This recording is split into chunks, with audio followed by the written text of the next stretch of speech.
and you can join us. This is a broadcast of the Portland Insight Meditation Community from Portland, Oregon. Someone wrote, Avi from Portland, Maine, asking us to clarify that our center was in Portland, Oregon. I just told him to reply, well, we're from the real Portland.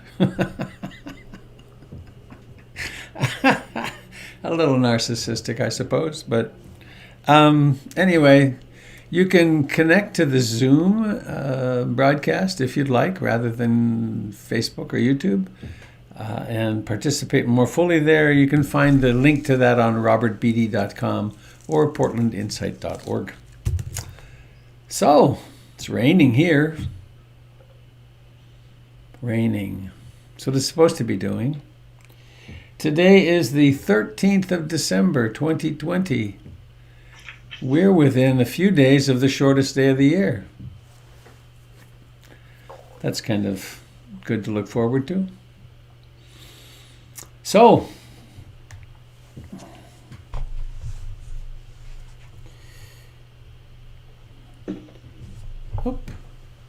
I think we have Jim, you have the co-host. Could you check them? Oh, I got it here. It's all right. Just check the muting, but it was right in front of me.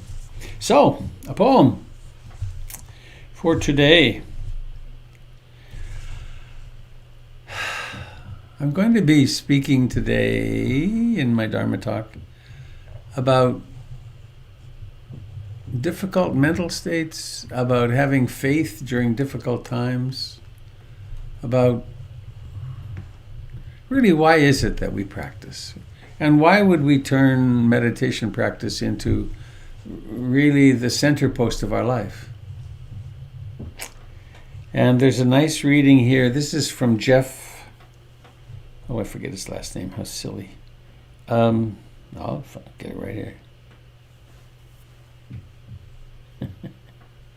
Jeff Foster. There it is. As soon as I went back for it, I found it already. All right. The turbulence of healing. Healing from trauma, which I am defining here as chronically suppressed emotion, can sometimes feel like going through severe turbulence on a night flight. When your squished down grief, terror, shame, and rage decide to break through the ego's defenses and surge into conscious awareness.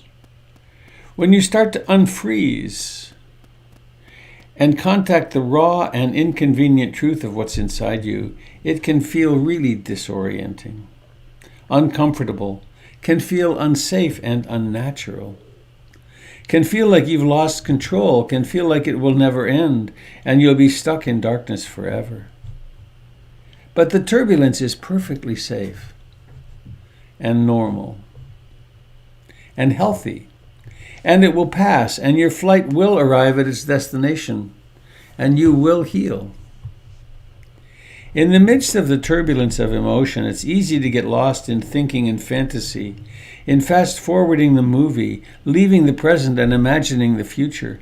This is too much. It's only going to get worse. I'm going to die. Something is going horribly wrong. I'm broken. I need to get off this damn flight. But emotional turbulence is not a sign of your failure or brokenness. Just as actual turbulence on a flight is not a sign that you've gone off course, or the pilot has lost control, or the airplane is broken, or the destination is now impossible to reach. Emotion is always safe, even if it sometimes feels unsafe and in its intensity. The body can be trusted absolutely. Intensity is not inherently dangerous. Planes are built to withstand even the most extreme turbulence, and so you learn to breathe through the discomfort and lean into the rawness of the moment. And this is how even the deepest trauma is ultimately healed. Through love, through deep acceptance, through faith, through penetrating even our most profound discomfort with a loving awareness, through coming out of our minds, out of our futures, and into our present bodies. Trust the turbulence, friend. It means you're already soaring.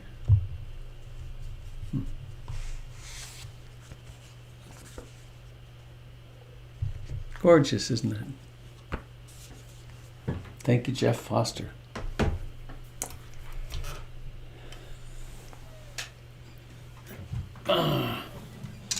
And to help us have faith and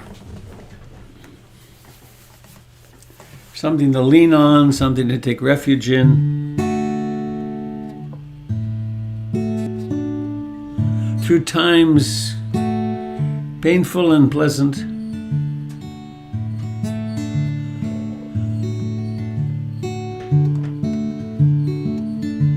I take refuge in the Buddha, the one who shows me the way in this life. Namo Buddhaya, Namo Buddhaya, Namo Buddhaya.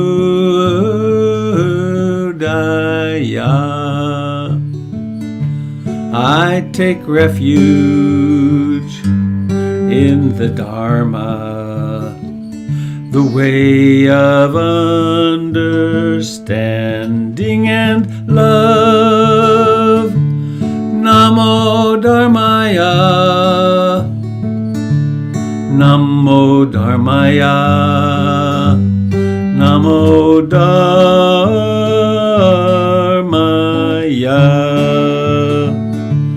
I take refuge in the Sangha, the community of mindful harmony. Namo Sangaya, Namo Sangaya, Namo Sangaya.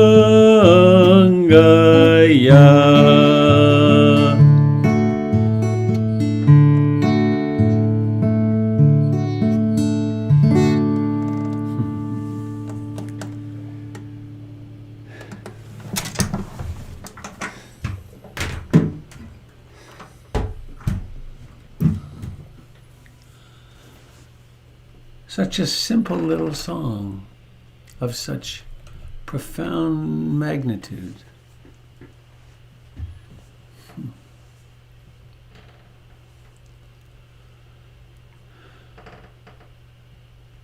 It's come down to us 2,600 years.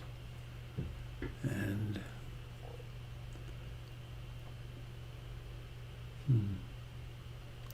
the traditional chant sounds something like this. Namo tassa bhagavato arahato samma sambuddhassa. Namo tassa bhagavato arahato samma sambuddhassa.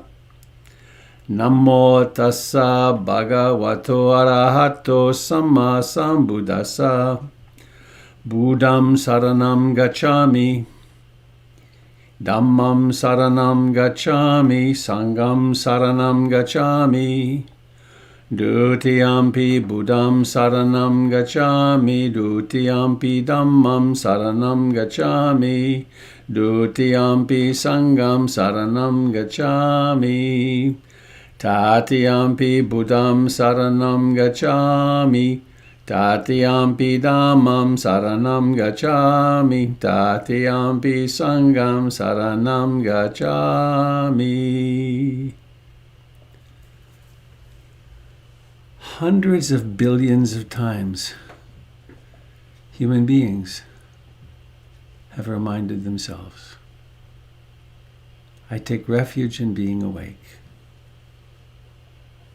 I take refuge in the Buddha. I take refuge in the Dharma, in the actual path, the training, and in what the training reveals. I take refuge in the Sangha, in the lineage of practitioners and teachers and students that have brought this down to us over 2,600 years. I take refuge in the temporary, the Sangha, the community of practice. and ultimately in the community of all life. So these refuges are and can become incredibly comforting, because life is so stunningly unstable.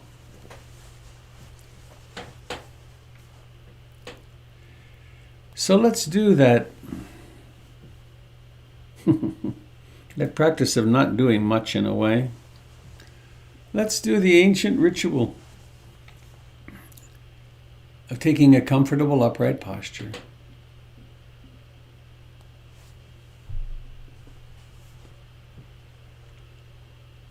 Landing here.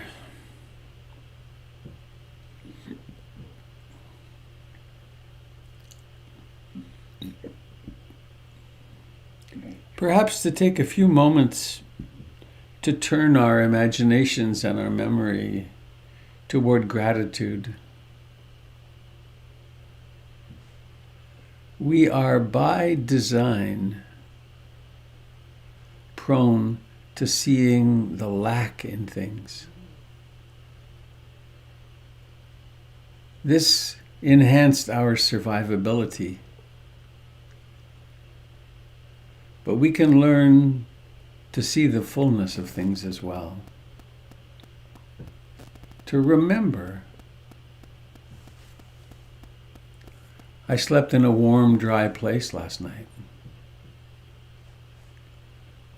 There's actually hot running water, central heating, more than enough food. All the incredible technology and people supporting it right now so that we can gather together digitally.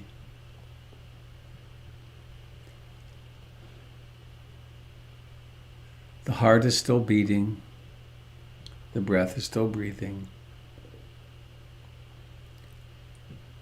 The mind is sufficiently stable to actually know to come to meditate. Think about some other things that are grace in your life. Friends,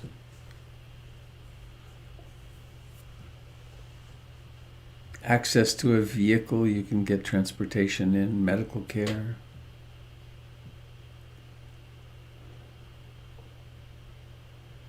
And so on this foundation of gratitude also to the Buddha, there really was a person at the beginning of this tradition. He was an ordinary person, just like us, who lived and died and taught for a long time. There were 2 attempts on his life. It was not easy.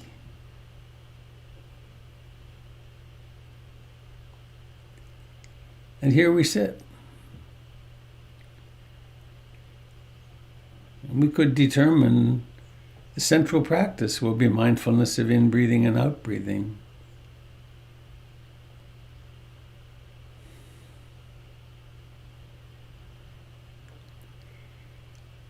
And to set off to really inhabit this incarnation, this body.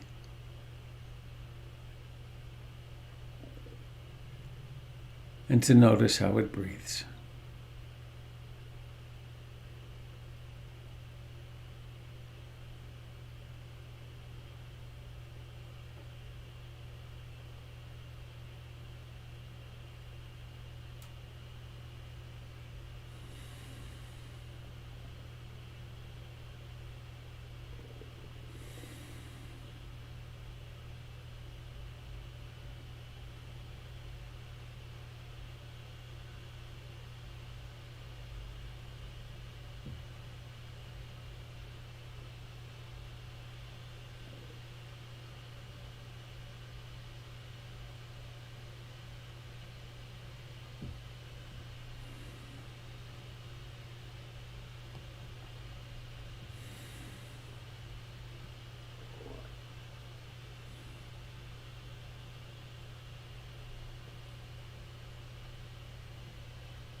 with the gently held intention of bringing together the sensations of breathing and mindfulness, supported by some initial effort, some initial application of concentration. And then once the breath is targeted, of maintaining, to the best of our ability, aware presence of the actual sensations of breathing in and out. This does something. It somehow potentiates the capacity to notice when something else is happening. When the mind goes off into its journeys of wanting, of not wanting or wanting not, liking and disliking. When it goes on to its fugue states of restlessness and agitation and worry. When it falls into sloth and torpor and sleepy dullness. Or into doubt where there are competing belief systems. Competing descriptions of reality. Or into the canyons of emotion sometimes.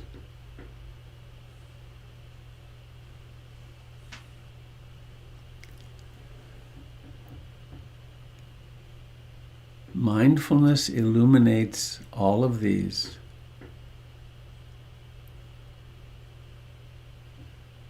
And increasingly makes it apparent they are not self.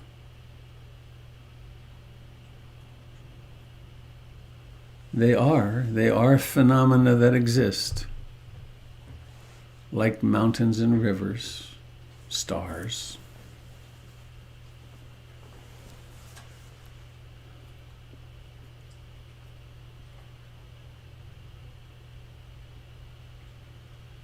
Including mood.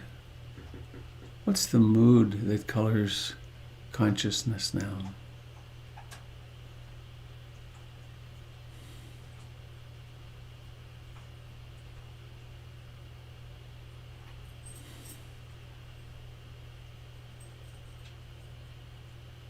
And when you can, with great gentle persistence, climb into the sensations of breathing in and breathing out.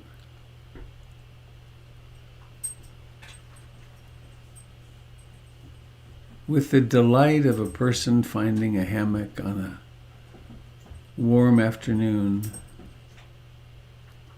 let yourself rest.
Sitting with the spine comfortably erect is very helpful.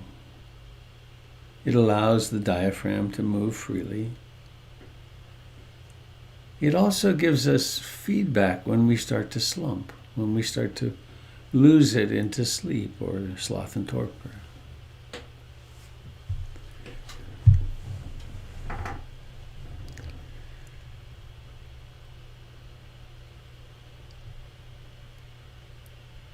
The hindrances, of course, are not bad or wrong.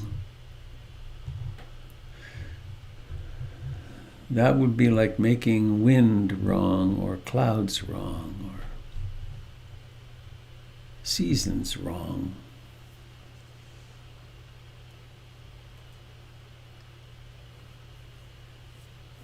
They're just a part of the human being, the human mind.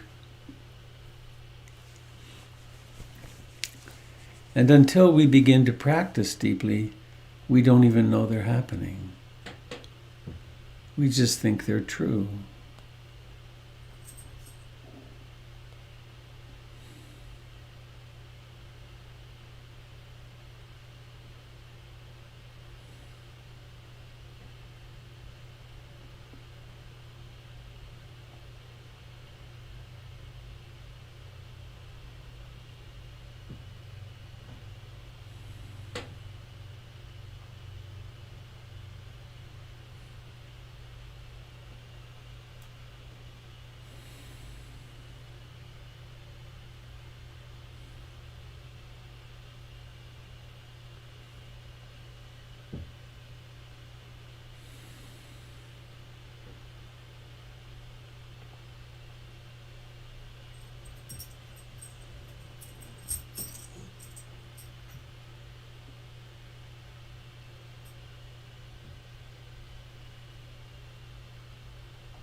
An aspect of mindfulness is that it remembers. It remembers, oh yes, it is my intention to be awake, to be loving, to be compassionate, and to start this love and compassion with oneself.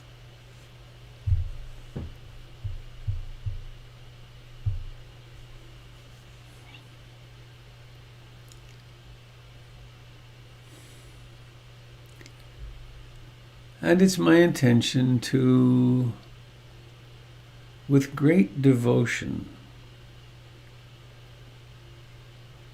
with as much willingness as I can muster,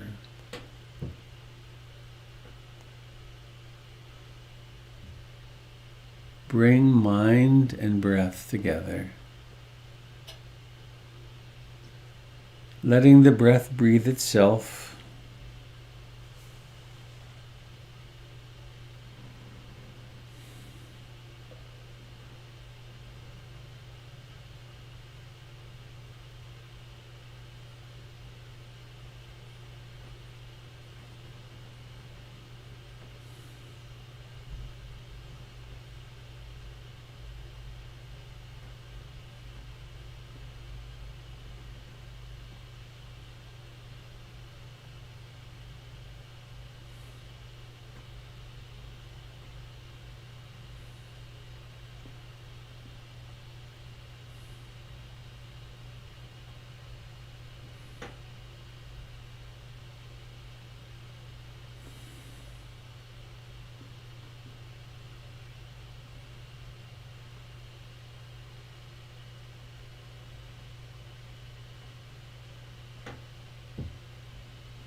there is no predicting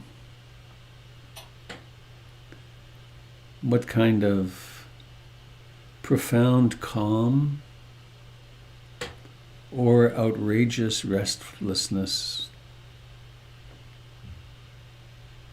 or anything in between.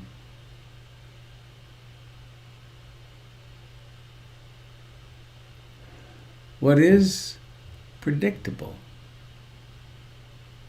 is this extraordinary practice, time-tested. Come home to now.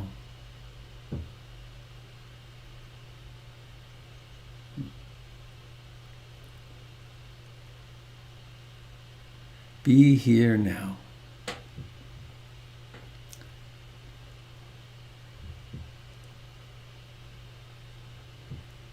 if perhaps this is one of those times when the wandering mind gets very quiet, when the mind is resting very easily in breathing, or becomes a simple presence in which everything is occurring.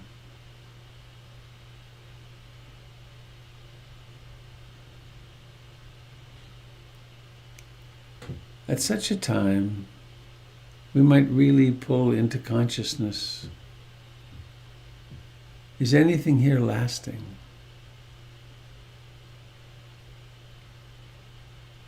Is there anything in this entirety of experience that is lastingly satisfying?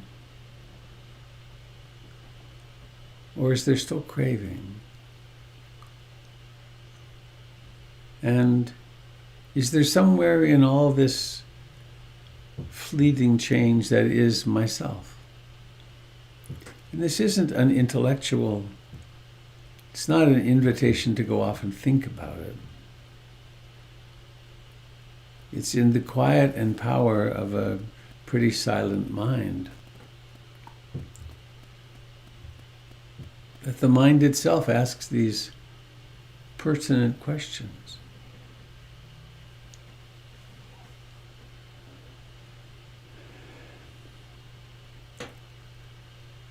On the other hand,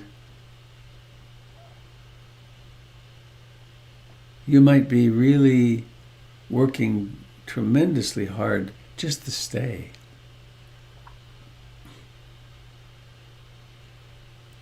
To not get up and flee or distract. If that's the case, then take whatever the distraction is, whatever the agitation is. I aspire to love and accept myself exactly as I am in each moment.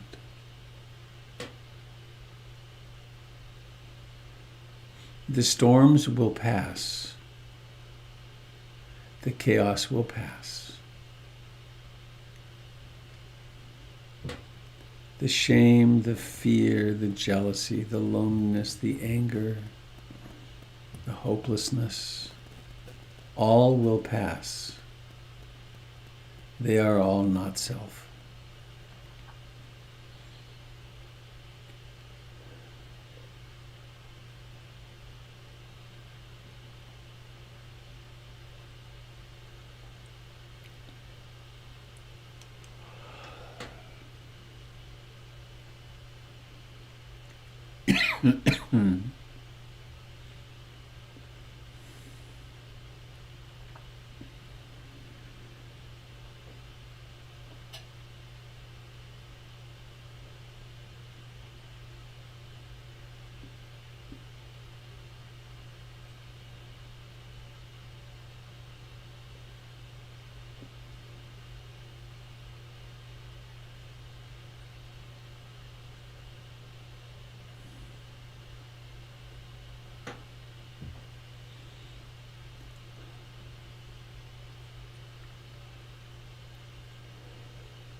And please let us now really drop into the body. Allow awareness to open. Embrace the life of the feet and the legs.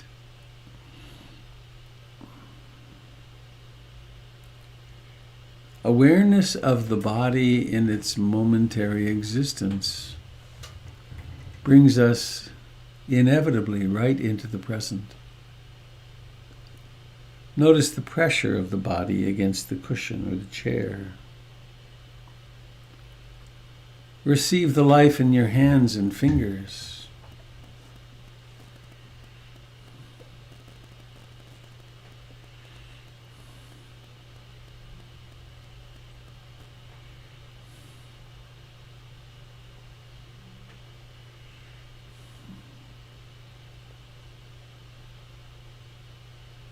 Notice the life in your solar plexus, in your abdomen, pelvis, in the sacrum and low back, the upper back and the shoulders, the fingers and wrists and forearms and elbows and upper arm, the shoulders,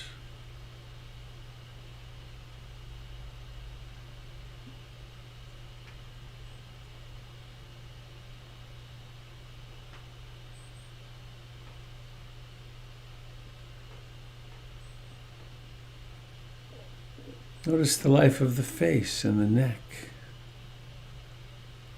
the eyes, the forehead, the cheeks.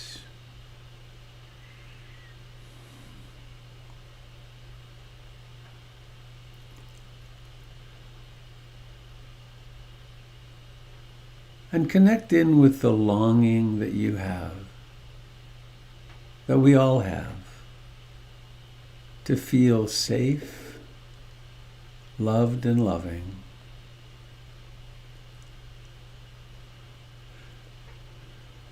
To really accept our incarnation here on the earth. To embrace the reality of our birth and our living and our dying.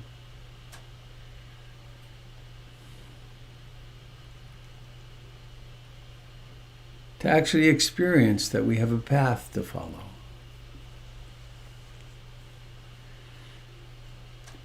On the in-breath, wish yourself well in some way. May I be happy, may I be free from fear and danger.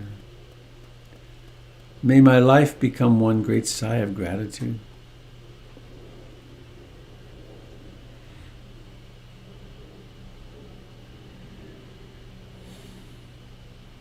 Or just reflect on your longing to feel whole and at ease.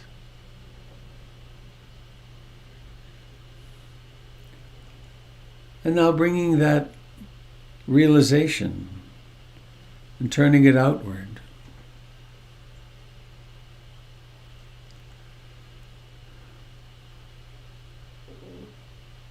Thinking of someone you love easily,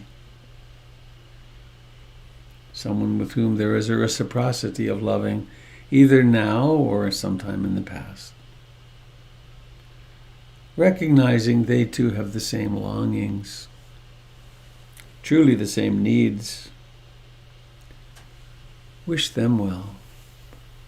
Surround them with golden light or white light, or use words, sing them a song inside, chant a prayer, wish them well.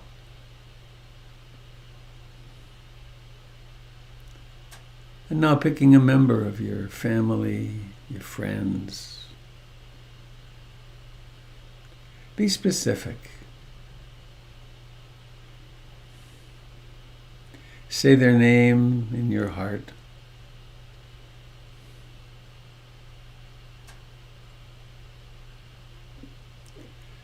May they be content.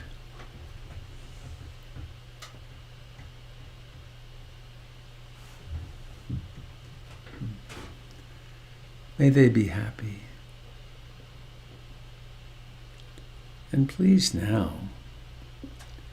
remembering that we sit in community. We don't get to be in the circle we might like to sit in, but we do sit together. We are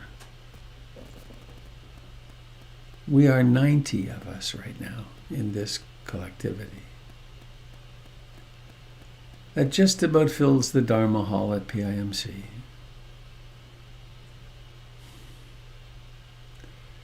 So please, bringing awareness into your eyes, and then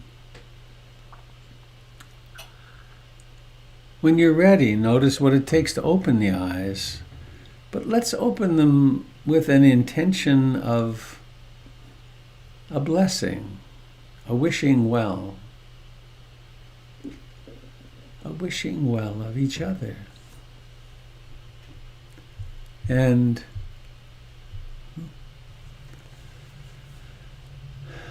I invite you to do what this person likes to do, which is wander from one person to the next.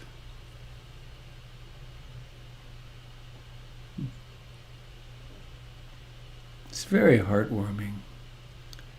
And remember that you never know in what moment, but someone is looking at you with these eyes of gratitude and blessing. And don't forget to, in my case, I have 4 screens, so don't forget to shift the screen and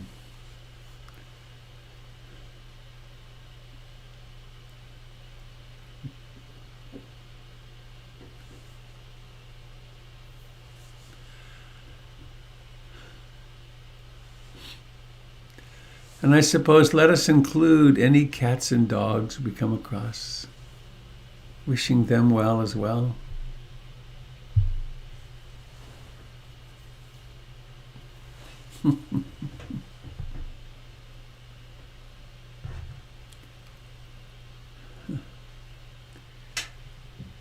It's so helpful, I find, to have this as a practice.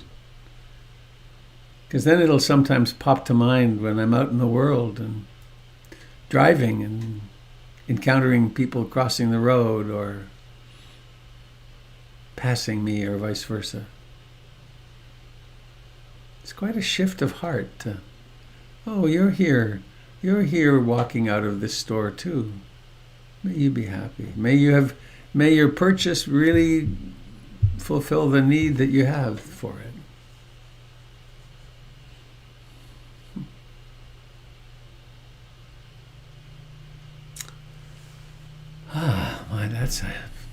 It's a wonderful party game too. At any time you're at a party, you could say, I have an idea, everybody. We could just meander from person to person and hold hands and look into each other's eyes and tell ourselves how extraordinary the other person is.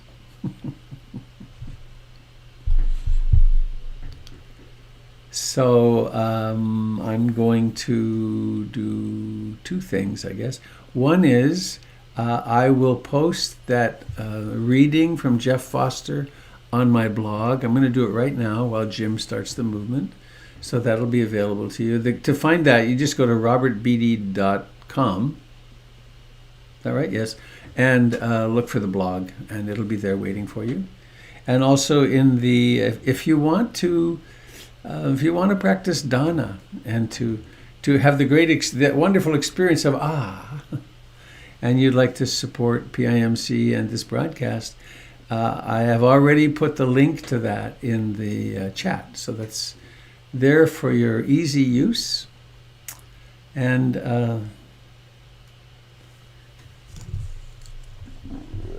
let's remember the incredible power and the potency and the pleasure of finding ways to practice generosity in our lives. If you never meditated, but you only practiced being really generous in many, many circumstances, your life would transform. Put them together, and mix in a little bit of moral and ethical behavior, and you get a really potent spiritual path. So I'm going to go post that to the blog right now. And Jim, you ready to become Li Winpo of China to lead us? Yes, sir. Winpo. Here we go.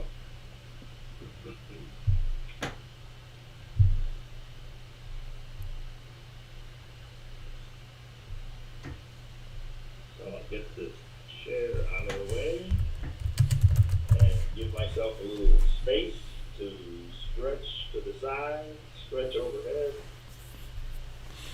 pushing up towards the clouds. There's a Qigong routine that's brushing the clouds. You press your palms against the bottom of the clouds and then just tilt over and brush over to one side and then brush over to the other. Just move your hips so that the counterbalancing your arms over out to one side. And just feel how good the rib cage feels. Extend, open.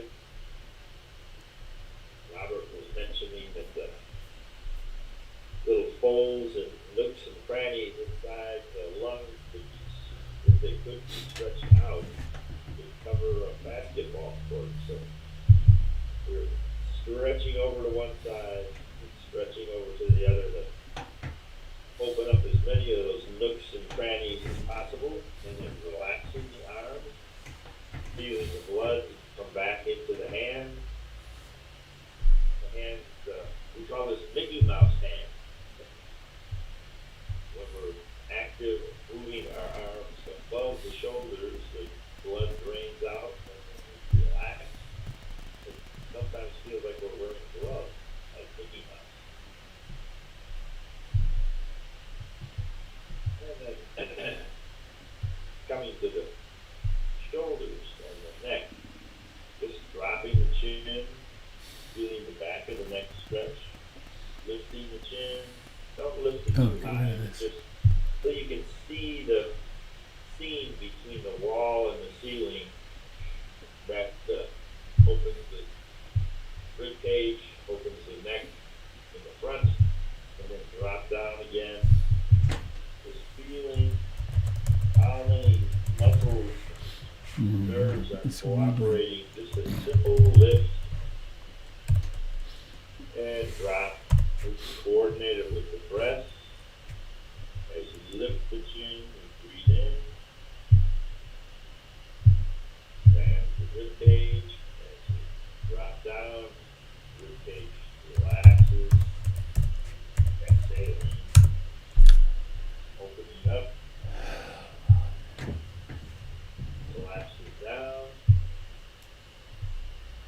Then if we slide the chin over to the other shoulder, and then sweep across the rib cage, you can feel the back of the neck in another way.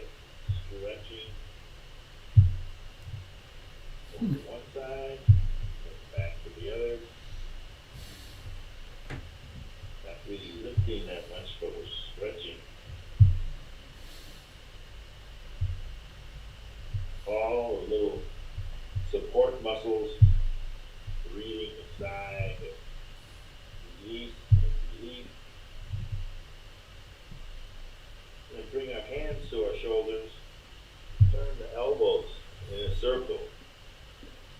Just paying attention to all the angles that the elbows have to point to make a circle.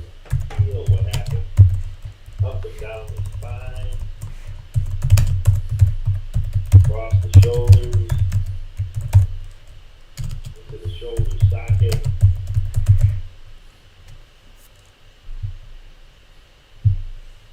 Between the shoulder blades, a little gap opens up and then it tightens down towards the middle.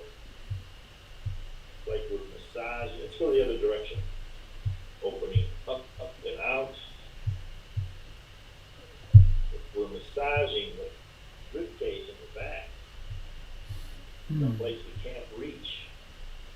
But by moving the elbows in a circle,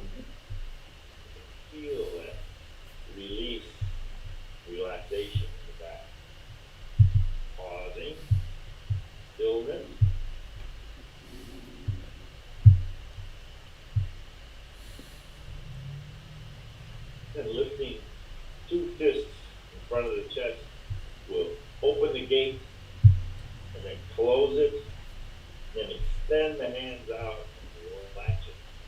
Secure the latch. Bring your hands back. Yeah. Open the gate. Close it. Extend forward. And stay there for a second and feel the center of your back where your shoulder blades are. Feel that stretch forward. And then when you come back and open the gate, pause. And feel that tight pulling in towards the center. It's a magic spot that we have a tendency to lock down when we're sitting in front of a computer looking for a long time, or we're sitting watching television, or even reading a book. You can just lock down that magic spot between the shoulder blades, and you need to, if you pay attention, stretch it, stretch forward, pull to the side, stretch forward, pull to the side, and then relax and enjoy the results.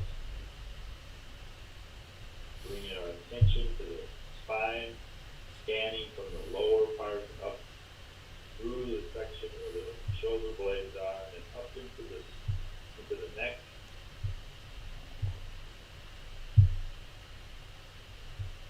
Another way of instead of working both hands together, we can alternate. Stretch forward, imagining a line from your sternum, the center of your body, out front. Reach out with one hand and then the other. So do a very slow dog pattern and feel that twist in your spine. By alternating hands, you get a little different kind of massage. If we're sitting for a long time and rising for a long time, this alternating rhythm of dog pattern massages those tight muscles.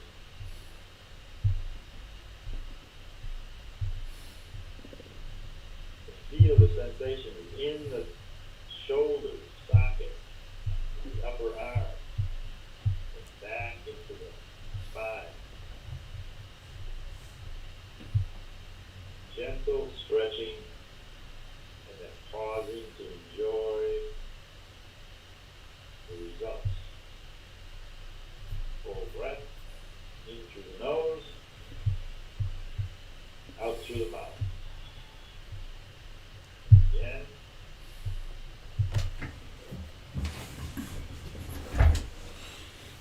Once more.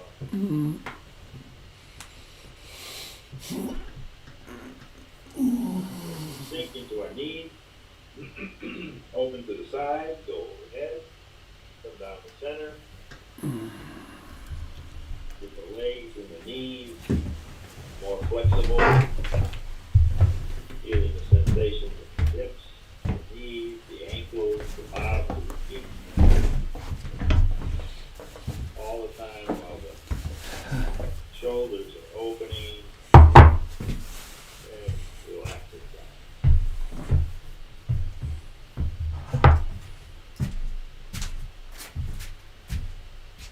One more time.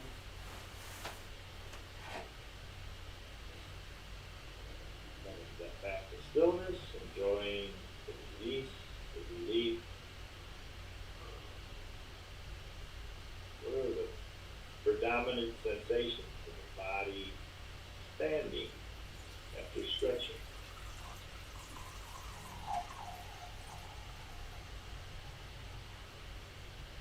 And gratitude for healthy lungs, healthy body. Bring our hands together. Thank you for being patient, cooperating with a few simple instructions, joining together. When we join together and actually work together to create a consistent pattern in the group, even though we're spread all over the world, we're creating harmony and recharging. Bring your hands to your heart and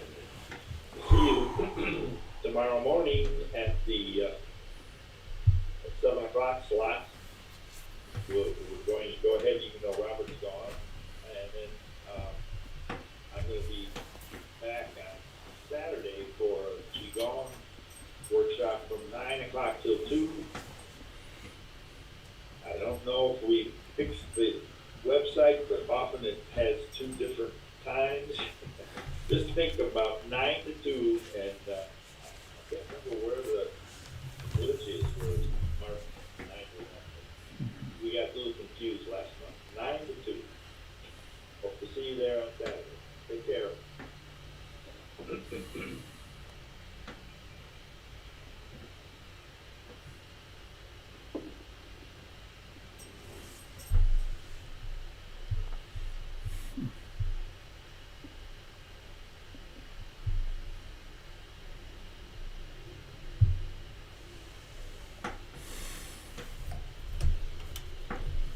Thank you, dear Jim.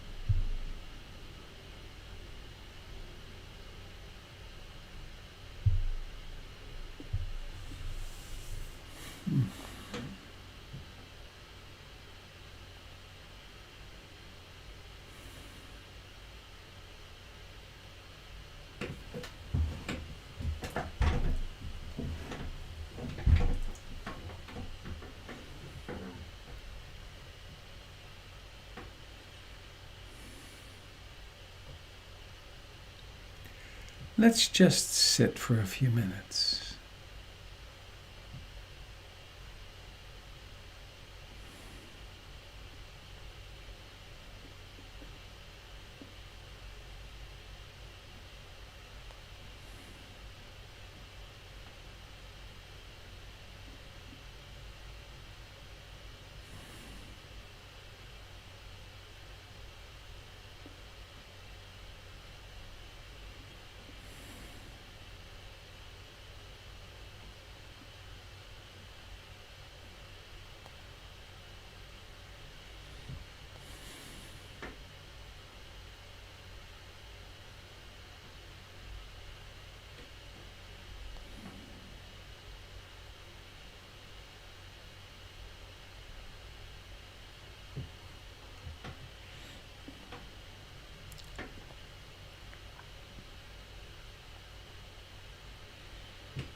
I want to speak to you today about riding the rapids of life.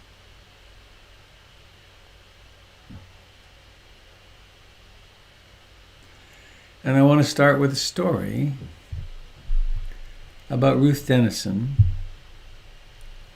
I'm going to share this lovely picture of the two of us together probably about 8 years ago.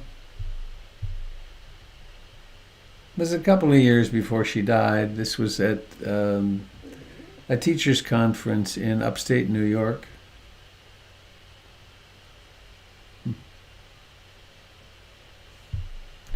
We had a really good time there. She had a wheelchair. She was in a wheelchair then, and she could walk a little bit. In fact, I have a little video somewhere of her taking about 10 steps with the entirety, 180 teachers, more than that actually. Jack Cornfield supporting her at the first, and then she took several steps to great applause. It was quite lovely. But the story I want to tell you about Ruth was earlier than this. It was quite a bit earlier. She came, I talked her into coming to do a weekend in Portland, and she came.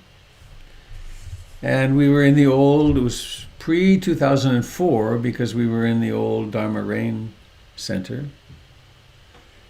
And there were probably 100 people. And everyone was there, and we arrived, Ruth and I arrived, and she said, I don't like giving a talk to a cold group that I don't know. And I assured her she'd do fine, as she always did. And also, when we got up to the top of the stairs, you come up the stairs at the side of the front, she saw the group and kind of tensed. And then she looked over and she saw there was a microphone. And she really didn't like microphones. And she said, I can't use that. And I said, well, you have to or they won't hear you. And so she did. And very soon in her talk, she talked about having been driving on the freeway and falling asleep. She was driving between her place, which is over near Palm Springs, to LA, where her home was, her other home was, and her place meaning her meditation center. And she fell asleep, and she found herself coasting into the what do you call it? The auxiliary lane on the right-hand side. And she woke up, and she was very shaken by this. And about the same time, Henry, her husband, who was descending into Alzheimer's disease, left something cooking on the stove and set their house on fire while they went for a walk. And they came back and their house was burning. And it was very traumatic. And she was exhausted. So she told this story, and it was very touching. And then she told it again. She started saying, Did I tell you I fell asleep on the freeway? And she told the story of the freeway again. And then she said, and we had a terrible thing happen. We had a fire in our house. And I started freaking out. The group started becoming restless. And she finished that. And then she said, I fell asleep on the freeway.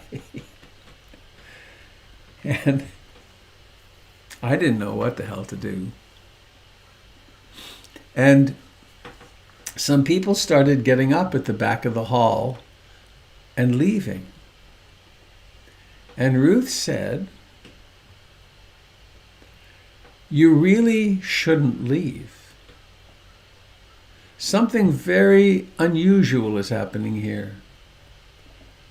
A senior Buddhist meditation teacher is failing before your eyes. I've lost my mind, and I can't find it.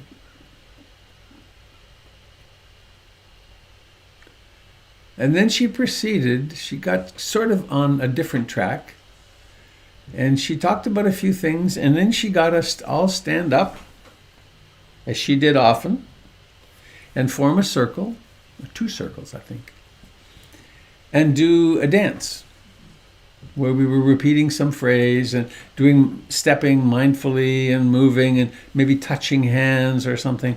And we did that for a long time, maybe 45 minutes. And then everyone left. And she said to me, I'm going to check this. Someone's texting me, and it might be to do with the broadcast. Nope. Let me turn this off. Go off. Thank you. And then we went to the car, and she told me, you see, I told you I hate microphones, and I can't do cold talks. And I was sort of mortified. All these people came to see my teacher, and she'd lost her mind. And the next morning, I picked her up at the hotel. She was staying in Lake Oswego in a nice hotel that overlooked the lake. I picked her up, and she was as sharp as a tack. And she told me she had been up all night. And she said, I spent the night gathering my pieces together, as she had done earlier in her life. She was very severely traumatized in World War II. She was captured by the Russians and used very badly. But she said, and I found my pieces, and I kept pulling them together and pulling, and it's all back together this morning, and I'll be fine today. And she was brilliant. There was no loss of memory of what she just said. There was absolute Ruth at her precise finest.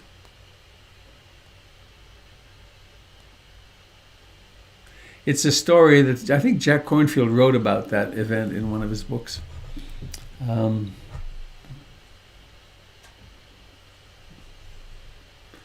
She had no shame about the experience. She didn't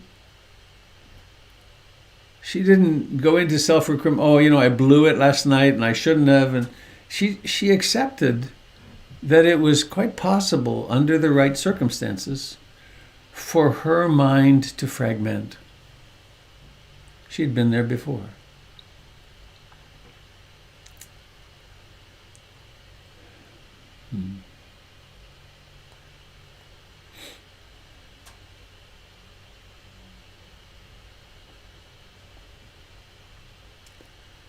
There was another piece I wanted to put here that it's not there now.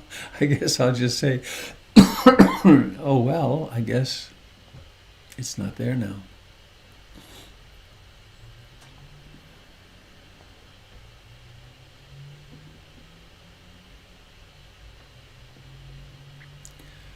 These minds and bodies are remarkably unstable, aren't they?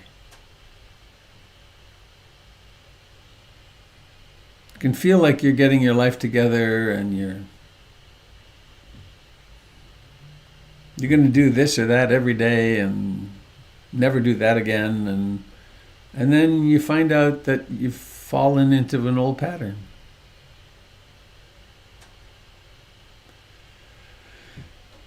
That's one of the reasons to have refuge in the Buddha Dharma Sangha, refuge in a Sangha, to have some friends with whom you meditate frequently, to have contact with the teacher.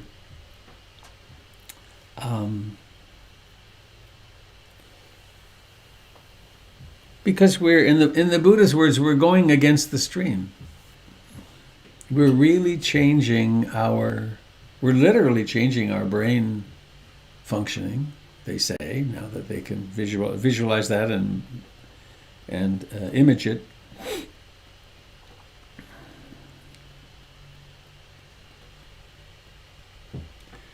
So there's a question of faith.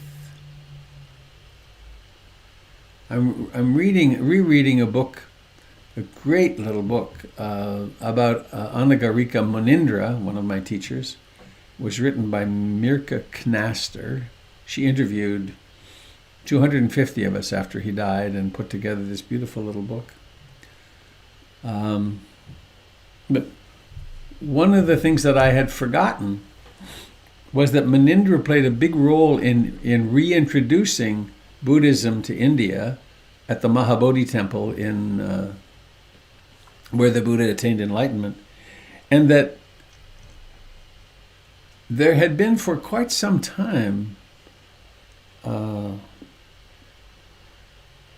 loss of understanding, a loss of faith in a way, that the Buddhist path, the path of practice, actually is about liberation, that it really is possible to wake up.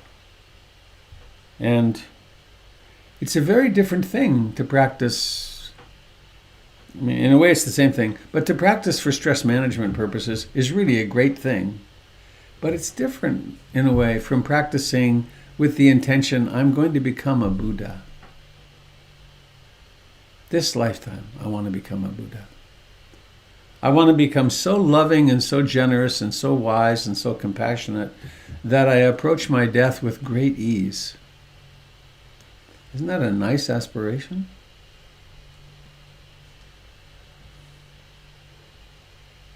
And Munindra was part of bringing that back to life in India, as were some of the great masters in Thailand, Ajahn Chah and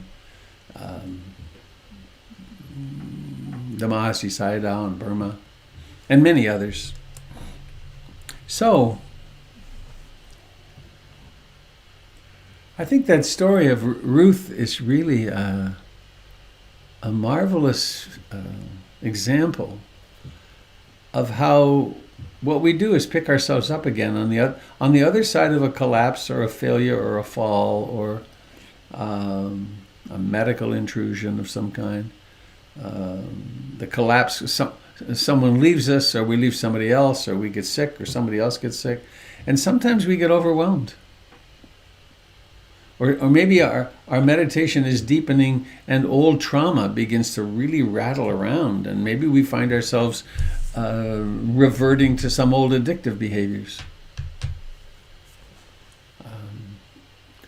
There's a purpose to relapse, and that is further research.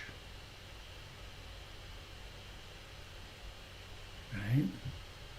Oh, look at that. I did it again. I've been in this hole for a while. What have I learned this time? And one thing that we really want to learn is how to not beat ourselves up to keep ourselves in the hole, but how to actually recognize what happened and be different the next morning, like Ruth was. I must say, I was really mind blown by that. I thought, my presumption was, oh no, now she's lost it and we'll never have Ruth back. And there she was the next morning, as crisp as ever I'd seen her, experienced her.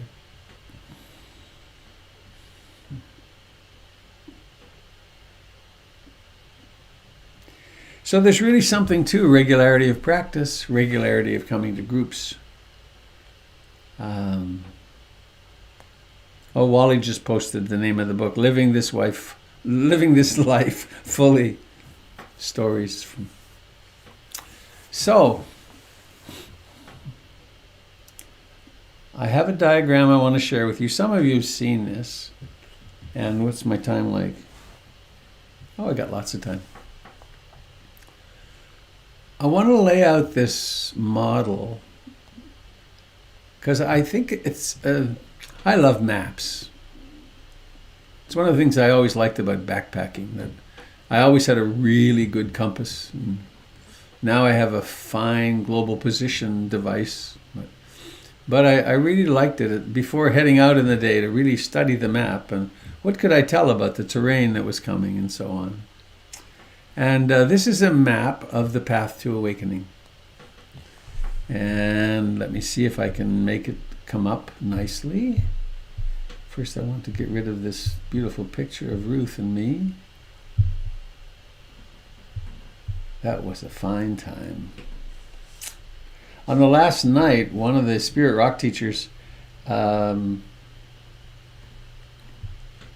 created a party, a dance party. And so we had really fun music. And Ruth was a dancer, and she really wanted to dance. So I danced her in her wheelchair, and she got to meet everybody, and it was really cool. All right, let's see if I can pull this off here. Screen share. All right, ta-da! Here it is, and it will definitely be on the test. It's a little small, but you can lean in close. No, I think I can make it bigger. I hope I can. If I can't, it won't work. Oh, there we go. Here we go. Getting better.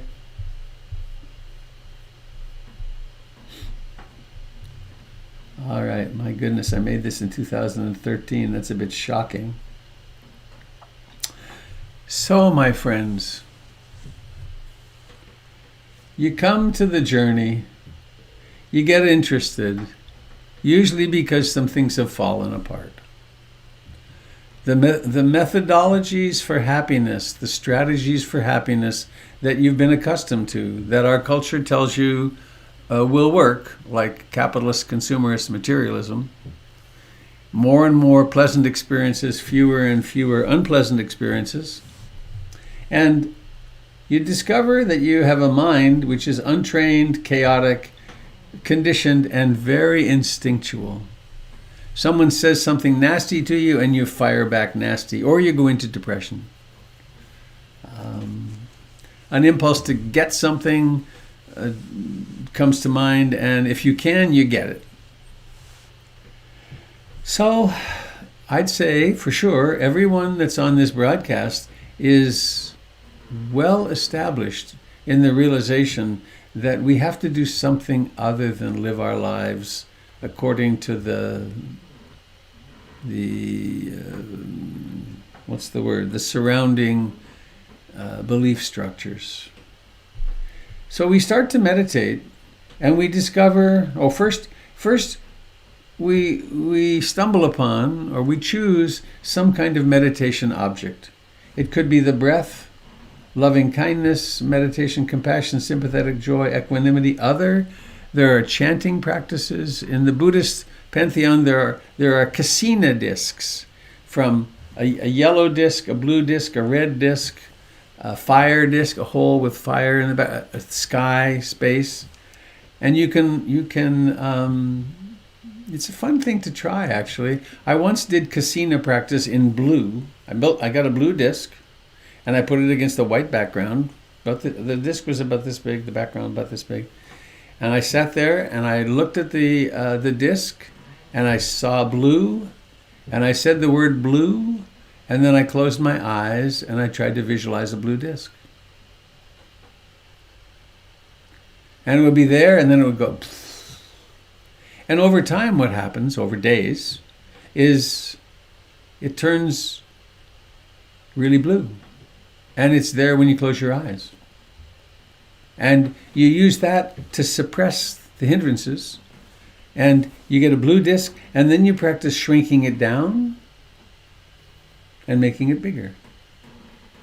And you shrink it down to nothing, and then shrink it out, or blew it out, make it big until it's the whole universe. And it's a training of mind on an imaginary but experienced as tangible blue disc or red. And teachers will assign this for different personality types, apparently. I needed calming down, so they gave me blue. And of course it results in a great affinity for blue. So anyway, in general, we teach mindfulness of breathing, And then what that does is it brings us into really clear contact with these 5 hindrances: sensual desire, aversion and ill will, restlessness, agitation and worry, sloth and torpor, and skeptical doubt. These are experienced as uproar sometimes. Very unsettling, right? If you're a person who worries a lot, there's going to be a lot of restlessness and agitation. It'll show. And I think of that Jeff Foster thing I read at the beginning, because we've learned that we learn over time, the wings are not going to fall off our plane just because we're facing into a lot of restlessness, agitation, and worry, or into emotional states which overlap with these 5 hindrances.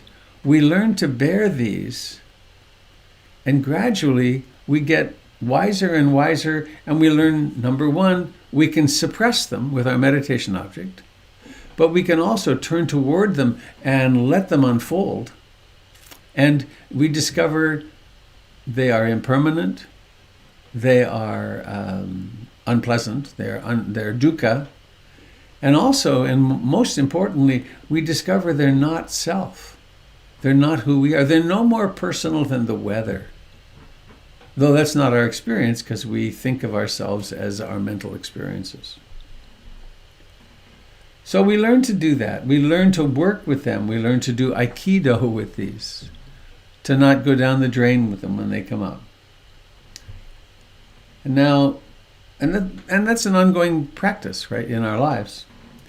Now there's a jump here. I don't think I can make it. No, I can't with this. This is a PDF file. We discover that there are secondary objects, which are all the emotional patterns, all the personal neurotic patterns, all the trauma that we carry along with us. And this all becomes grist for the mill. We're developing a mind that can concentrate some. We're developing a mind that has mindfulness some. And we begin to be... Hang on a second, I'm just going to pause here.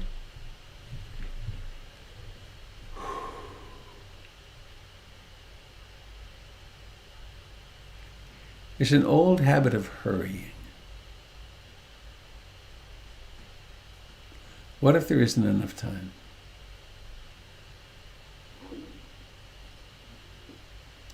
What if I just softened and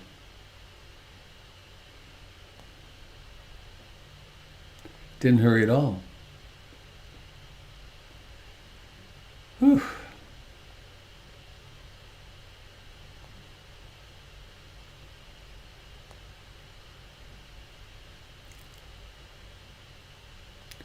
There's a conditioning that I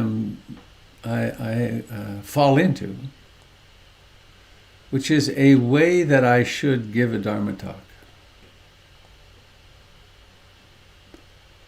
I've heard hundreds, if not thousands, of Dharma talks.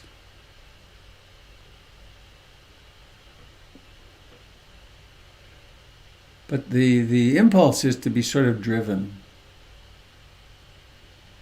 to forget that I'm breathing and that all I'm doing is talking about the Dharma. Softer. So I'm much more in touch with that now. As we proceed and as we learn to make contact with and to adapt to metabolize the 5 hindrances, we also develop our moral and ethical behavior.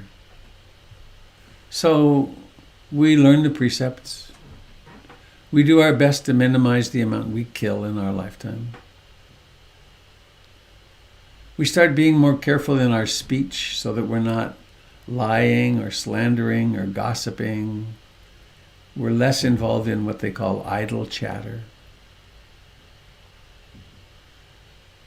We wake up to what we're doing with our sexual energy and do our best to actually have sexuality be about making love rather than using one another or oneself, and of being very careful in our boundaries of when and where we use that amazing, potent energy. And we really examine what we're doing with intoxicants. Why and when is it that I have the glass of wine, or smoke the weed, or spend hours a day on the phone, or shop, or whatever it is that we do compulsively to avoid reality. So we not in some draconian, violent way, but we become more and more aware of our moral and ethical behavior, not only because it endears us to people around us and makes our lives simpler, but also because our meditation can go deeper, because we're no longer upset about taking what's not freely given. So our interpersonal relationships and our relationship to life just becomes more quiet, more satisfying. So we're doing our meditation, we're encountering the 5 hindrances, we're becoming more and more adept at seeing them as what they are, which is not self. We're doing the same with emotions and with our reactivities of various kinds and the emergence of the various traumas that come. We're cleaning up our moral and ethical behavior act, and we learn how to set aside the hindrances, at least when we're meditating. And part of how we do that is we cultivate these capacities of heart and mind, which are known as the enlightenment factors, and they replace the 5 hindrances. And there's an interesting order to them. Mindfulness. Now, we actually practice mindfulness and concentration together right from the start. When awareness notices the mind wandering, that's mindfulness. When you then initiate some concentration on the breath, that's concentration. Together, they create the capacity to stay in one place and to be really awake, to notice what's happening. So in addition to mindfulness, there's curiosity. We're not just meditating to get calm. We're not just meditating to survive this migraine headache. We're not just meditating to not suffer so much from depression. We're not just meditating to become zoned out in a trance state. We're meditating because we're really curious. How does this thing that I call myself work? How does it happen that sometimes I'm really upset about something and other times I'm so calm? What's going on here? So we become curious. We investigate the mind very thoroughly. We do this with some persistence. We practice every day. We practice for some period of time every day. We try to make our daily life, our various activities, really mindful. We drive mindfully. We change the diapers mindfully. We get our hair cut mindfully. We do all these things that we can possibly remember. What am I doing now, and what part of it shall I pay attention to? From this practice, this suppression of the hindrances, the putting aside of the hindrances, the working through of our psychological and emotional history, we then start experiencing some rapture and joy. And that's quite simply, when the mind is quiet, it feels really good.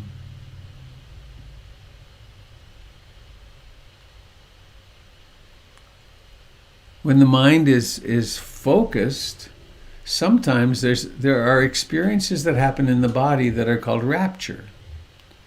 And rapture is again a very simple thing. We all know it. I have it sometimes when I see a parent treating a child really sweetly. Or sometimes actually it'll happen with music. Sometimes in the mountains, there's this little flush of pleasant energy that goes through the body. That's a natural outgrowth of meditation as we get a little more concentrated. Concentration develops. Equanimity we develop. Equanimity meaning in this meditation session, there's a lot of concentration and ease, and maybe 5 minutes later something happens, or I remember something, and there's not ease. There's dis-ease. Maybe there's upsetness, but I'm still able to. I'm less and less identifying with these phenomena, so therefore I can stay with them. I can stay with life as it goes through its cycles. Some short, some longer, some very long. And tranquility, the mind becomes like a tranquil lake, like a tranquil night in the woods, or you know all these states. You know what it is to have a tranquil mind. We are trained that tranquility and equanimity are not desirable. Actually, we're so well trained. Joseph Goldstein first said this when he was here in town one time. We've been so trained by commercialism that we actually, it was way back when, he said, we actually look through catalogs. We do window shopping. We titillate our desires, and because we experience wanting something as pleasant. Because then sometimes, of course, the wanting gets to such a pitch that we buy it, and then the pleasure is actually the reduction of the wanting. I had a lovely experience a few nights ago. Woke up at 3 o'clock in the morning. It was just quiet, nice. I got up around 4 or 4:30 and sat on the couch for quite a long time. And it was one of those times when the enlightenment factors were pretty balanced and there were no thoughts. And then I would remember, I've got to remember to do this. And it was so clear that even a thought is dukkha.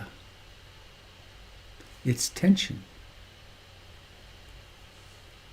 Now, of course, we live our lives, but we learn to tolerate that. Oh my goodness! A giant cat came into Michelina's. Be careful, Michelina! It will eat you. That's very funny. So we develop these enlightenment factors. And they're developable. This isn't funny we say this isn't rocket science. This isn't something that you can't do in the next few months. Come on a retreat, that'll make a big difference. Takes us deeper. But as we develop these, then something more happens. We learn how to develop something called access concentration.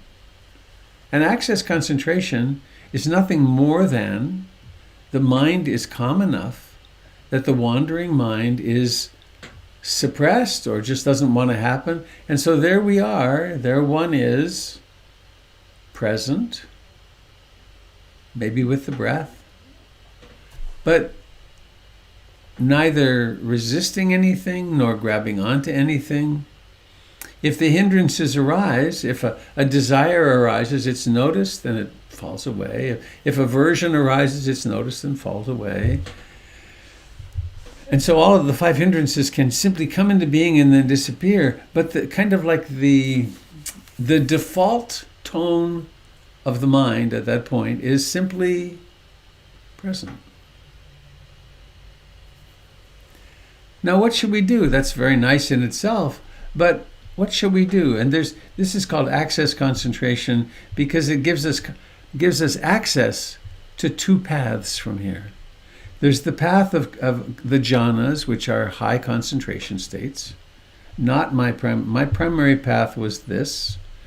I'll talk about this a little bit. I'll just say it now.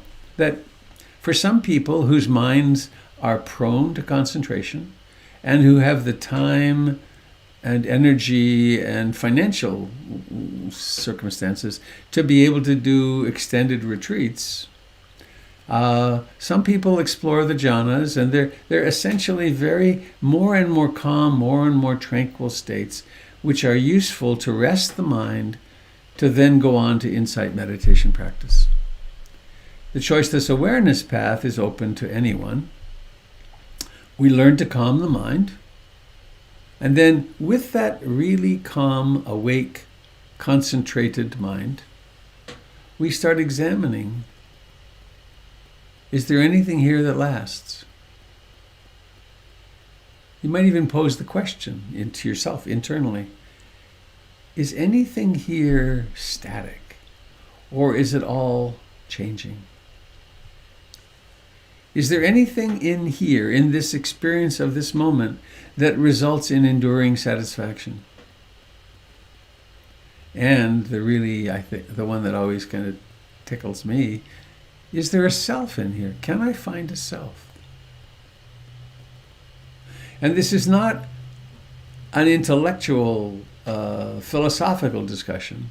It's a directly experienceable, truly scientific exploration with an N of one, checking out these hypotheses.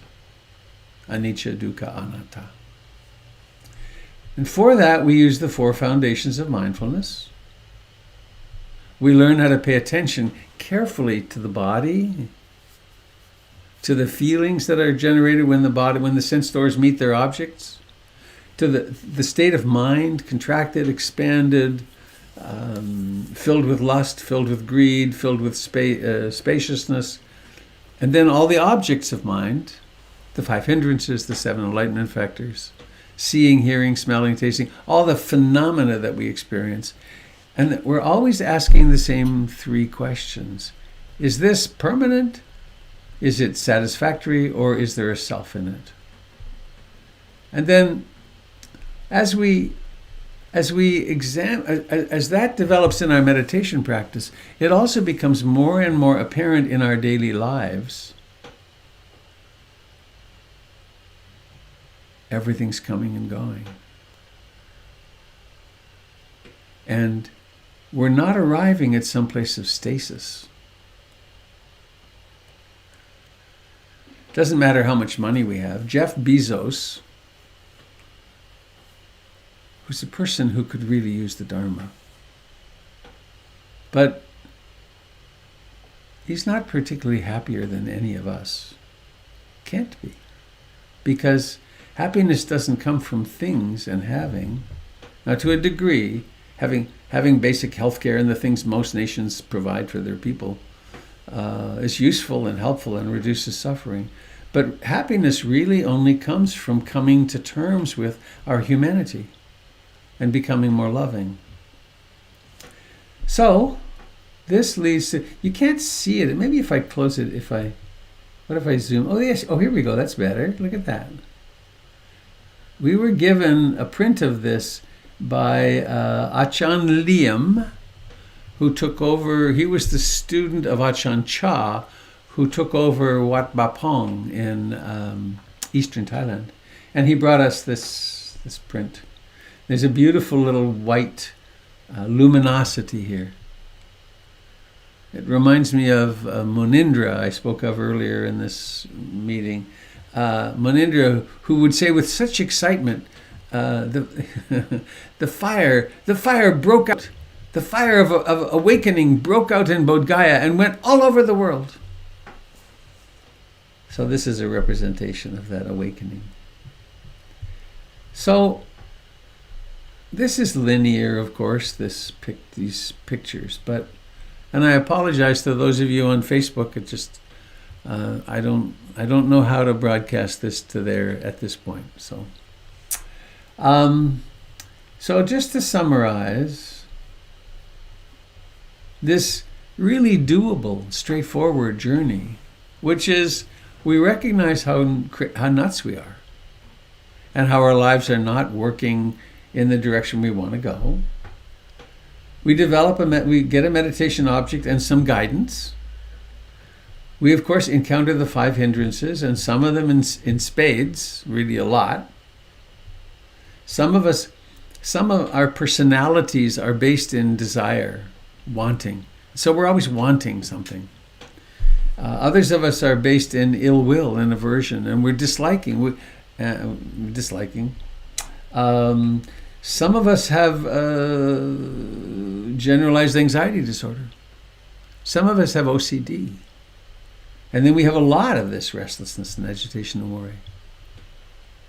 Sloth and torpor, we all have plenty of. And skeptical doubt can come along anytime. You can be way along the path and all of a sudden fall into doubt that maybe it's really not true. Dark night of the soul. So we learn to recognize them, and we're developing that which knows them. We're developing that which is awake in the midst of all this. We learn to set aside the hindrances. We embrace our life, our various challenges. We develop our moral and ethical behavior, and all of these grow over time. Stuff that we did 15 years ago and thought was okay, or 10 years ago, or 2 weeks ago, it'll suddenly become clear, right, I couldn't see that before, now I see it. Now I'll do something different. Now, one thing that's missing on here, interesting, you can't get it all in, is the practice of generosity. As our insight grows into the impermanence of everything, we also then find ourselves less attached to things. And we stretch our less attachedness by discovering, this is something I can now relinquish. I can stretch myself a bit. And the mind becomes much more pliable and workable in access concentration. Maybe we develop some practice of the jhanas, or we go into choiceless awareness, and we do what we do, which is taking the time to really examine the impermanence, unsatisfactoriness, and not self nature of our experience. Not as a theory, not as a dogma, not as a religious talisman. This is, I believe in this, but completely on the basis of our own direct experience. So, I will put this in my blog too today. The poem is there. I'm very pleased with myself. And there. So we have a little bit of time left if there are questions or comments. And I hope this is encouraging. One of the years ago, I heard a Dharma talk by a Zen master, and he said the purpose of a good Dharma talk is to speak what's true in such a way that most people, anyone who's really paying attention, says, "Yep, he got that right," or "She got that. Yeah, she's getting that right. Good. This teacher's got it right," because all the teacher's doing is pointing out, this is how it is.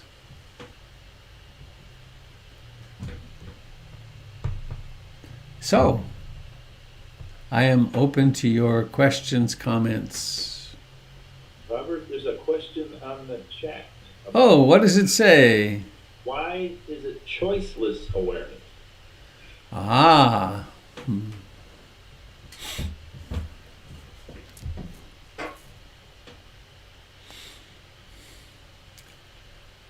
Because at that point, one ceases to use a primary object. When I choose that I'm going to be with my breath, I'm creating an I, aren't I? It's hard to talk about it, but to relinquish all. It's not only do we relinquish, I'm going to control awareness to be with the breath. I'm going to let the breath breathe itself. There's an implicit or maybe explicit meaning, which is I'm going to stop controlling anything here. I'm going to choose choicelessness. I'm not going to resist anything or attach to anything that comes in. I'm just going to let it happen. And what we see is the I emerges with an idea, and then there's a tension. I'm going to do this, or I'm not. I've got to remember this. And we see the I being born and dying right before our eyes.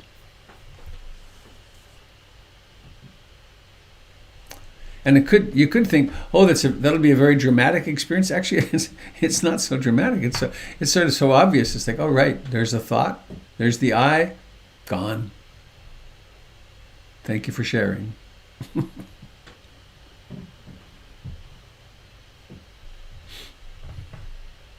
A thing that I love about this methodology is that it's so methodical.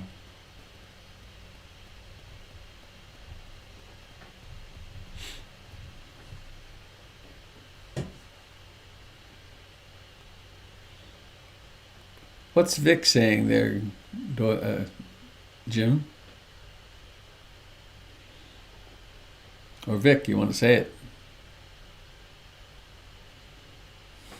Yeah, I was just saying, could you talk about some good techniques for access concentration? Breathing in, breathing out. Thinking, returning. How intimate can I be with my breath? Can I notice the beginning, middle, and ending of the breath? How loving can I be with the wandering mind that is pestering today? How loving can I be with this anger that's been seething here? How easily can I relinquish attachment to that liking or disliking of that and letting it pass away? Coming back to breathing in, breathing out.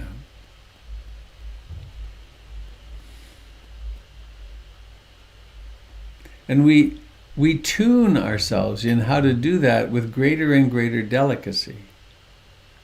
And I guess other techniques are clean up our moral and ethical act even more, be kinder in our speech even more, be more loving of the people around us even more, turn off the news probably more frequently even more, give up opinions about the news even more.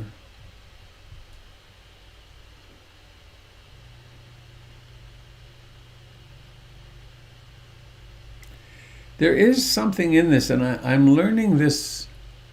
I'm learning this again, and I think I'm gonna have a booster shot in the next few days. I'm going to leave this evening and go to a little cabin at the beach for 6 nights of silence, and I'm feeling sad, feeling emotion anyway, tears. What is it? Gratitude.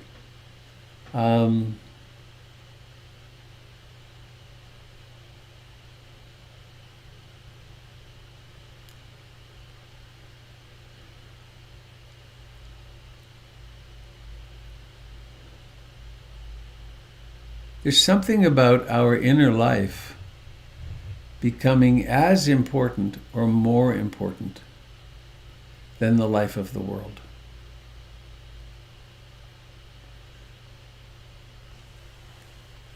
The world is completely out of control. It's not going to come under control.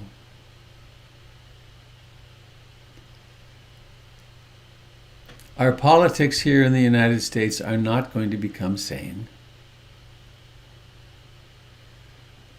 The climatological challenge upon us is going to become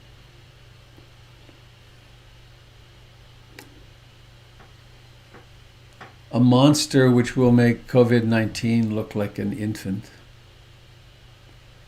And we're going to grow old, and we're going to get sick, and we're going to die, and our children are going to get sick and become addicted, and it's always out of control. And I have a profound delusion that thinks I can somehow or another bring it under control, and I'm failing. But there is something that I can do, which is to explore the inner realms of meditation and spirit and become more loving and kind with the people I'm around. And that's true. So one of the ways that access concentration emerges is we spend the time and energy cultivating this inner world, inner way of being, and relinquish some of our attachment to so many things. Everything, actually. Which doesn't mean, at the same time in my life, I'm also trying to do, and I've kept it for 4 days now.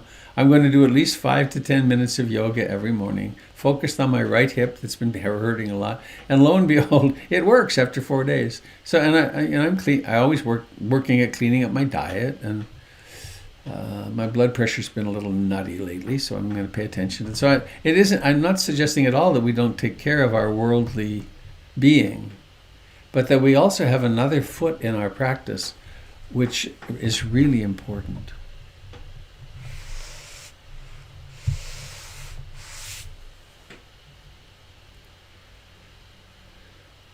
Or that we imbue with importance.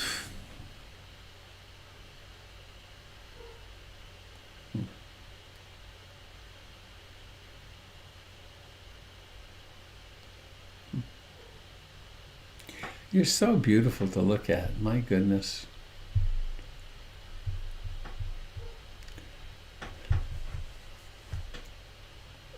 Hi, Robert. It's Dave Mayer. Mr. Mayer. Yes, sir. I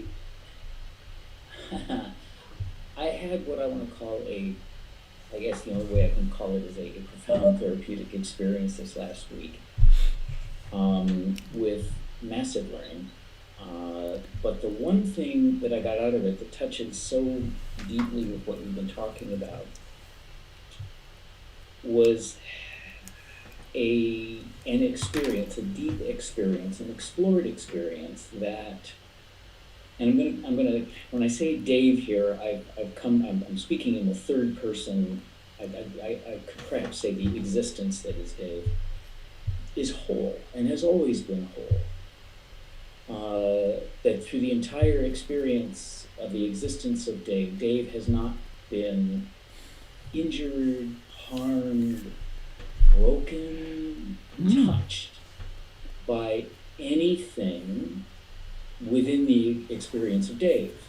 There have been many Daves contained within the experience of Dave. There was Dave in the crib and Dave, and all of these Daves were traumatized at one time or another, but the existence, that existence of Dave is and has always been whole. Dave was never abandoned. Dave was always there. The existence of Dave, whole, beautiful. I've discovered what you have talked about, the Buddha within all of us, the love, wisdom, creativity. But the ramifications of that, I could go on for, I don't, I have so many things, so many tools coming out of this that I'm integrating, but the thing that particularly I work with is Dave is whole. Dave has always been whole. Trust in Dave. And you can, I realized listening to you, I can substitute Buddha for that. That whatever confusion I have, whatever moment I'm in, whatever I feel like I can't handle, Dave has gotten through all of this. Trust in Dave, and it releases, it lets go, it allows whatever this is to see the various things that impinge or cloud on the awareness of the wonderfulness of things, and how much thought and conditioned attitude. Rushing. You were talking about rushing. I was driving home from this experience, and I swore I wasn't going to rush. I was going, okay, trust in Dave. And I'd watch the rushing happen. Trust in Dave. I couldn't let go of the rushing. Compassion for Dave. And there are lots of little tools, but within, in talking about Ruth's experience, and I think this is true, I don't know, I can't speak for everyone, but when Dave is whole, there's no room for shame. There's no room for fear. There's no room for hate, because hate and fear arise because Dave's in jeopardy. But nothing touches that existence. There's a lot of practice that I'm going to be having over this, and I've adopted the word practice because I now understand more of what you're saying about practice, and these all line up with things that you talk about in the Dharma, which I've understood intellectually but never felt. But that Davis whole thing, that I wanted to share that because I think it's a starting point that can be explored. It's a truth for, I think, everyone. And I am, again, ever grateful to you for helping me walk down this path. I have one thing to say in reply. Yes.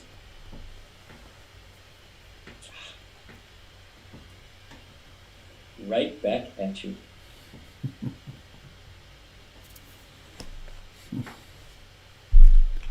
How beautiful. Well, folks, we are at noon. My next adventure is to go out and buy a Christmas tree.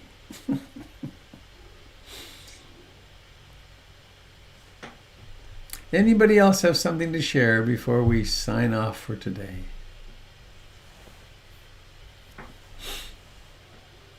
Oh, look, there's a Christmas tree. Cool.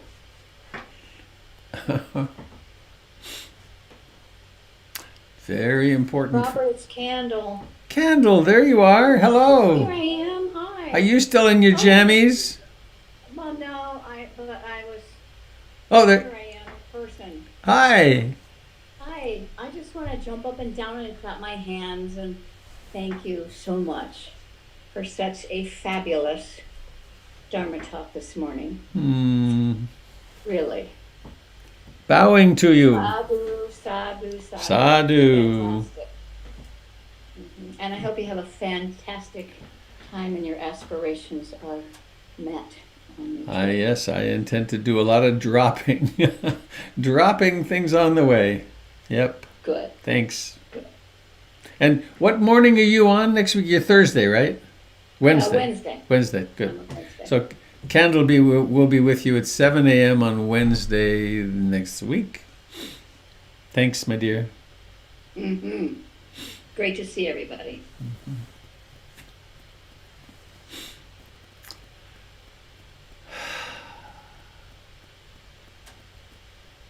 Any last sharing from anybody? I guess one of the reasons I wanted to give this, to share what I did today is, these are really challenging times. And many among us are really treading water, feeling so isolated and frightened, and it brings up old fears, and in my own life and lives of people around me that I know, there are family issues that are causing really a lot of angst, and we're coming into this terrible holiday season, which everything, there's these images of how it's supposed to be, and it's never that way. It's never the way it's supposed to be, because the way it's supposed to be is a fantasy. And I've had the great privilege of having three major life shifts, three partners in my sort of adult life, and then I have images of this is how we should do Christmas. And then in the first marriage, it was very clear that I could incorporate a few things of the way that I do Christmas, but only a few. And then, and I also all my Christmas ornaments and things got left behind there, so that was kind of a relief, but I suffered over it. And then in the second one, where there were kids again, my kids and her kids, then there was a whole different way of doing Christmas. and I felt hurt over a variety of them. And now here I am in my third relationship with children, and I couldn't care less what goes on the tree in what order. My concern is I want the tree to not fall down. I'm the engineer, but I don't care. But I like that there's the ritual. Even how to cook the turkey, I've totally given up on that one.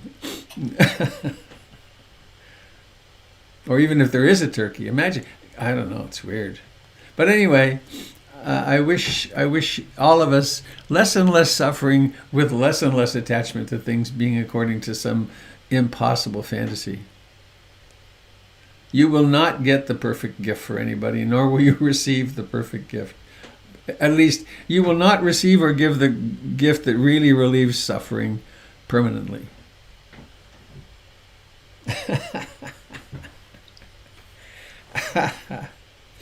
All right. Shall we sing? La la la la la, please unmute yourselves. May all beings be happy. May all beings be happy. May all beings be happy. Sadhu, sadhu, sadhu. May all beings happy. Sadhu,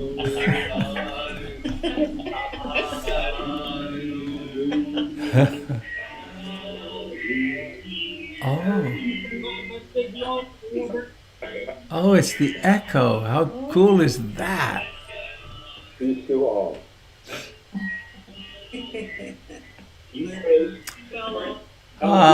Please let us set ourselves free of attachment to things. Lovely to be with you this morning. Robert.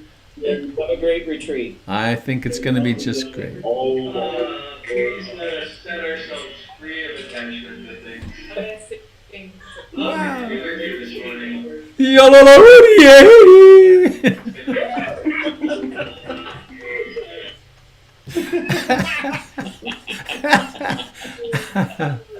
Bye-bye, everybody. Have a beautiful day. Have a lovely retreat, Robert. Thank you. Sure makes my life better by having this gathering together regularly. Here we go. 1, 2, 3, jump!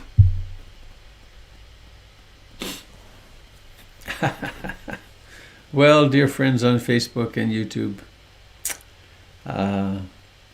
hope that was useful in some way.